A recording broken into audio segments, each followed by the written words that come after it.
Hello Barmy Badger Army, Hey, welcome Badger Army. once again to the show. How are you all doing, guys? First of all, I would like to say RIP to my man, Stan the Man Lee.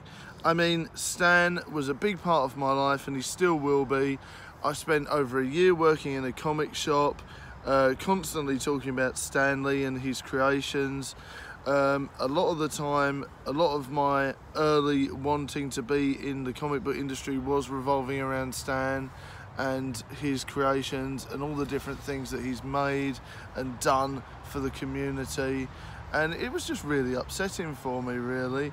Yesterday was a bit of a pants day, to be honest with you. Anyway, I'd done my hand in, so yeah, then let's see the hand. let's see the hand. Nick's been dying to roast me about this. Yes, I fell off my scooter and I've done my hand in, so that was a bit of a bad start to the day anyway. And then obviously what would happen with Stan was terrible for me, you know, so it's just one of these things, really. But it was really upsetting, and you know, he's been such a big part of, I think, every comic book fan's life, really, to be totally honest with you.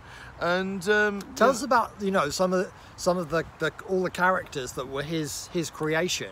Well, he's touched upon a lot of different characters, Nick, and he's added different things and taken lots of different things away. And a lot of his ones were really famous and they're really interesting, you know. And I think a lot of his creations and a lot of things that he's touched on and changed has definitely added to the market. And Marvel is just a booming industry now. And it's really interesting how much recognition he's got for these creations, Nick, that he's done and helped with and done all these different things. And I think people have developed upon them during time. I think people have changed things and added different things with his blessing, and I think it's gone really well. I mean, there are bits and pieces. A lot of people would say that Marvel has definitely changed over the years, some points for the good, some points for the better and the worse. I really like the films. Some people don't like the films now. Some people think the comic books have gone downhill in Marvel, whereas the films are better. There's lots of different things where people are very much in a debate on what is a true Marvel comic book or a true Marvel film. You know, a lot of the things that he's done did attribute to that. Whatever's happened now and has been developed with is thanks to Stan, and he's paved the way for lots of people. What are your experiences with Stan Lee, Nick? Well, I mean, he was 95 when he died. I mean, that's such a great age. Such a great age.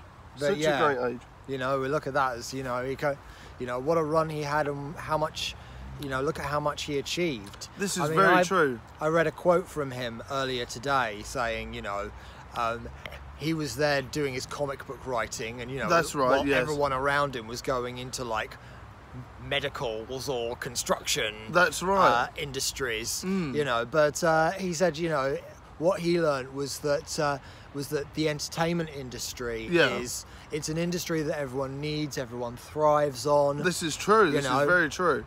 I mean, and that, myself and you are part of that industry, aren't we? Yeah.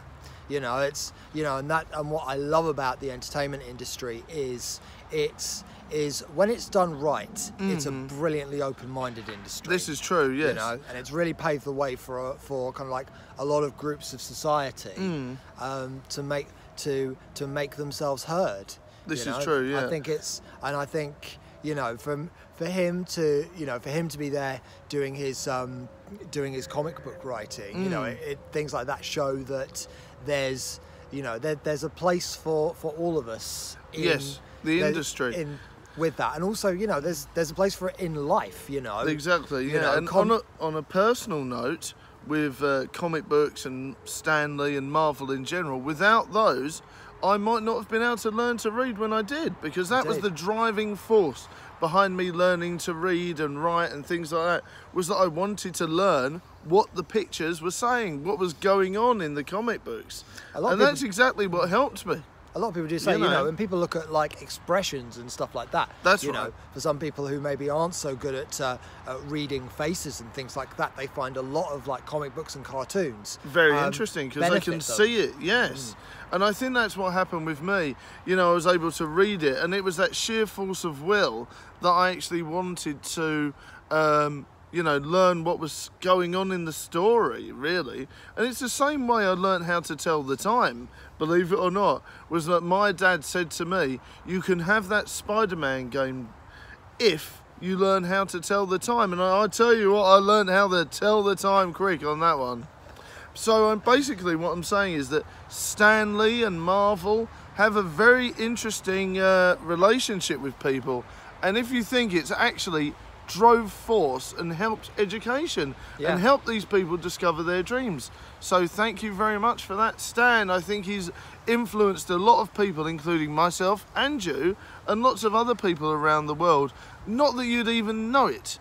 And I think this is why almost there's a generation of people that see Stan Lee as the long-lost granddad, because it's almost like he's part of your family. You know him, you've seen him in the films, you follow his work, he's an inspiration to us all.